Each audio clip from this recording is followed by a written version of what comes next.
பேச திரு ஷேக் அப்துல் காதர். சென்னையைச் சேர்ந்த இவர் நகைச்சுவை பேச்சாளர். டோஸ்ட் மாஸ்டர் அமைப்பில் பல ஆண்டுகளாக பணிபுரிந்து வருகின்றார். சிறந்த நகைச்சுவை பேச்சில் முதலிடம் பிடித்துள்ள இவர் 2 மாதம் முன்பு கூட என்னோட கையால் தான் வாங்கினார், பரிசு வாங்கினார். டோஸ்ட் மாஸ்டர் எனக்கு தலைமை தான் கூப்பிட்டாங்க. எனக்கு அவருக்கு பரிசு கொடுக்கக்கூடிய வாய்ப்பு கிடைத்தது. இப்போ என்ன பேசுகிறான்னு கேட்போம். நம்ம வாங்க பதில் கொடுங்க அவங்களுக்கு.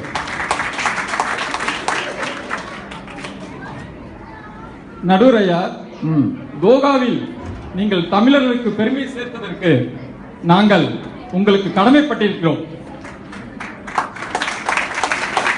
நன்றி. இங்கிருக்கும் பலர் கடனும் பட்டிருக்கிறோம்.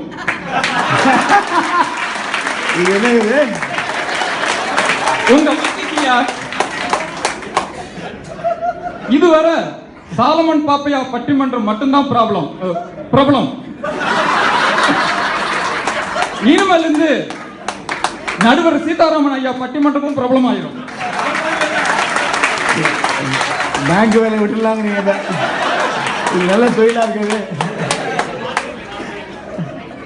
வீட்டிலேயே பட்டிமன்றம் தான் நடந்துட்டு இருக்கு. பாருங்க ஐயா, செங்குட்டன் ஐயா டெக்னாலஜி தான் பிரச்சனைன்னு சொல்றாங்க. ஊர்ல இருக்க வேண்டியதானே? அங்க மண்பானை, கரும்பு, கூடவே மாமியார் மருமகள் சச்சரவும் உண்டு. சரவண மீனாட்சிய டிவியில பாக்குறத விட வீட்லயே பார்க்கலாம். பண்டிகை காலம் மட்டும் இல்லாம எல்லா நாளும் வெடி வெடிக்கும். அதெல்லாம் வேண்டாம். இங்க வந்து டெக்னாலஜி மூலம் எல்லார்ட்டையும் தொடர்பு கொண்டு சந்தோஷமா வாழ்றாரு. இவர் சொன்னாரு, அந்த பொண்ணு வந்து திருடிட்டு போன தாலிச்சேன ஆளுக்கு கூட நன்றி வணக்கம் சொன்னான். அங்க ஒரு சிசிடிவி கேமரா இருக்கு தெரியுமா? பிடிச்ச மாட்டார். இதுக்கு பதில் கொடுக்கணுமா? ஞாபகம் வச்சுங்க. எதிரணியில் உள்ள எனது தம்பி வருண் ரீசெண்டா நடந்த பேச்சு போட்டியில முதல் பரிசு வாங்கியிருக்காரு, கவிதை போட்டியில.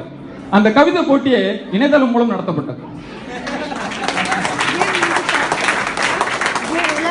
ஐயா, நான் கத்தார்ல கூட்டு குடுத்தனமா தான் இருக்கேன்.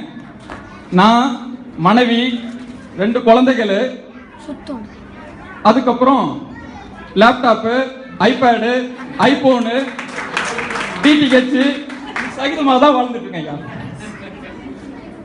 ஊர்ல உள்ள எல்லா உறவினர்களோடும் நண்பர்களோடும் தொலைபேசி மூலமா நல்ல தொடர்புல இருக்கிறேன்.